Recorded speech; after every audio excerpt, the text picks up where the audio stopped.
আসসালামু আলাইকুম ওরহমাতুল্লাহ। সবাই ভালো আছে নিশ্চয়ই? আলহামদুলিল্লাহ, আমি আপনাদের দোয়ায় ভালো আছি।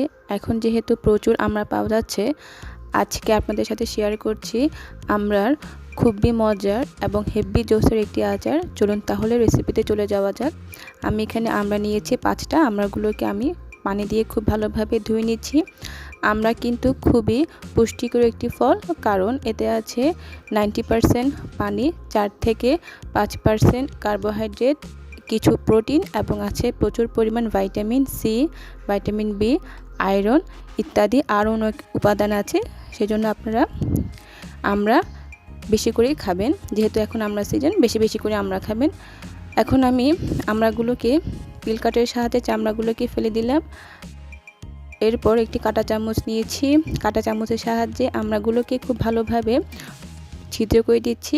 এই কাজটা অবশ্যই করবেন, তাহলে আমড়াগুলোর ভিতরে চিনি সিরকাটা ঢুকবে এবং আমড়াগুলো খুব সহজে সিদ্ধ হয়ে যাবে। সেজন্য কাঁটা চামচ দিয়ে প্রতিটি আমড়ার গায়ে এরকম ছিদ্র করবেন। কাটার পর ভালোভাবে ধুতে হবে। এরপর একটি ডেকচিতে আমি পানি নিয়েছি। পানিগুলোতে যখন একটা বলক চলে আসবে, ওই পর্যায়ে আমি সবগুলো আমড়াকে দিয়ে দিচ্ছি এবং ঢাকনা দিয়ে ঢেকে দেব, যতক্ষণ পর্যন্ত না সবগুলো পানি শুকিয়ে না যায়। তো দেখতে পাচ্ছেন আমরা কালারটাও আস্তে আস্তে চেঞ্জ হয়ে এসেছে। 15 থেকে 20 মিনিট পর সম্পূর্ণ পানি শুকিয়ে গিয়েছে। এখন আমি এই আমড়াগুলোকে একটা বাটিতে আমি রেখে দিচ্ছি।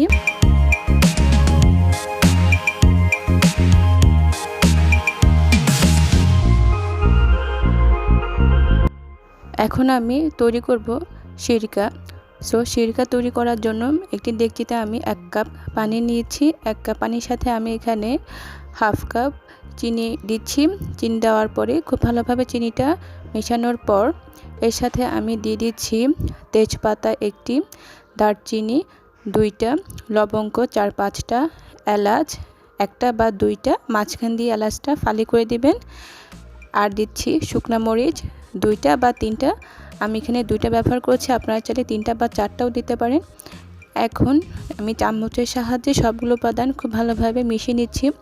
যখন চিনিগুলো সম্পূর্ণভাবে গলে যাবে এবং পানির একটা বলক চলে আসবে, ওই পর্যায়ে আমি একে একে সবগুলো আমড়াগুলো দিয়ে দিচ্ছি। তো দেখতে পাচ্ছেন একটা বলক চলে এসেছে। এই পর্যায়ে আমি আমড়াগুলোকে একে একে সবগুলো দিয়ে দিচ্ছি। দিয়ে দেওয়ার পর সামান্য একটু নেড়ে আমি ঢাকনা দিয়ে ঢেকে দেব। এখন আমি ঢাকনা দিয়ে ঢেকে দেব যতক্ষণ পর্যন্ত না চিনি শিরাটা একেবারে চেঞ্জ হয়ে চকলেট কালার বা ব্রাউন কালারে চলে না আসে। তবে একটা বিষয় অবশ্যই মাথায় রাখবেন, চিনি শিরাতে কোনো কিছু দেওয়ার পর চুলার সামনে থেকে চলে যাবেন না, কিছুক্ষণ পর পর চিনি শিরাটা নেড়ে দিয়ে যাবেন, তা না হলে চিনি শিরাটা নিচে দিয়ে একেবারে লেগে যাবে। অনেকক্ষণ পর দেখতে পাচ্ছেন আমার চিনি শিরাটা একেবারে গলে গেছে এবং আমড়াগুলো খুব নরম হয়ে গিয়েছে এবং প্রত্যেকটা আমড়ার ভিতরে খুব ভালোভাবে চিনি শিরাটা ঢুকেছে। এখন এই আমড়াগুলোকে আমি ঠান্ডা করব নর্মাল তাপমাত্রায় রেখে। দেখতে পাচ্ছেন আমড়াগুলো এখন পুরোপুরি খাওয়ার জন্য রেডি। আলহামদুলিল্লাহ, আমরা এই আচারটা খেতে দারুণ মজার হয়েছে। আপনারা অবশ্যই বাজার থেকে আমরা কিনে এনে আমরা শেষ হওয়ার আগেই এই ধরনের আচার আপনারা বাসায় তৈরি করবেন। হেভি জোসের এই আমার আচার আপনাদের কাছে কেমন লেগেছে আমাকে অবশ্যই কমেন্ট করে জানাবেন। যদি ভালো লাগে অবশ্যই একটা লাইক দিবেন আর আমার চ্যানেলের সাথে থাকবেন। এই ধরনের আরও অন্যান্য রেসিপি পাওয়ার জন্য আমার চ্যানেলটিকে সাবস্ক্রাইব করবেন। সবাই ভালো থাকবেন, আল্লাহ পাক সবাইকে ভালো রাখুক। নেক্সট রেসিপিতে আবার দেখা হবে। আসসালামু আলাইকুম ওয়া রাহমাতুল্লাহ।